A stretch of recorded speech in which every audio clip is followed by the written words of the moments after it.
তিন দিনের বিরতির পর আবারও জাতীয় ঐক্যমত্য কমিশনের সঙ্গে বৈঠকে বসেছে বাংলাদেশ জাতীয়তাবাদী দল বিএনপি।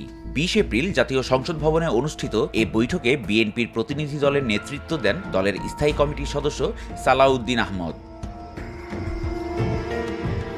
বৈঠকের শুরুতে তিনি বলেন, গতবারের বৈঠকে আলোচনা হওয়া বিষয়গুলো ইতোমধ্যে আমরা দলীয় ফোরামে আলোচনা করেছি। আজকের বৈঠকের আলোচনার পর আমরা আরও বিস্তারিতভাবে জানাতে পারব।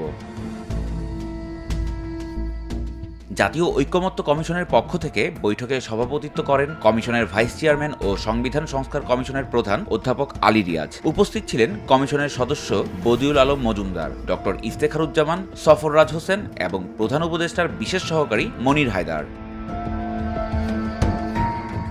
উল্লেখ্য, সর্বশেষ গত বৃহস্পতিবার বিএনপি কমিশনের সঙ্গে বৈঠকে অংশ নেয়। 5টি সংস্কার কমিশনের সুপারিশ গ্রহণের পর অধ্যাপক ডক্টর মোহাম্মদ ইউনূসের নেতৃত্বে জাতীয় ঐক্যমত্য কমিশন গঠন করা হয়। 15 ফেব্রুয়ারি ফরেন সার্ভিস একাডেমিতে প্রথম বৈঠকের মাধ্যমে এ উদ্যোগের সূচনা হয়। এরপর 20 মার্চ থেকে সংসদ ভবনের এলডি হলে কমিশন পর্যায়ক্রমে রাজনৈতিক দলগুলোর সঙ্গে মতবিনিময় করেছে।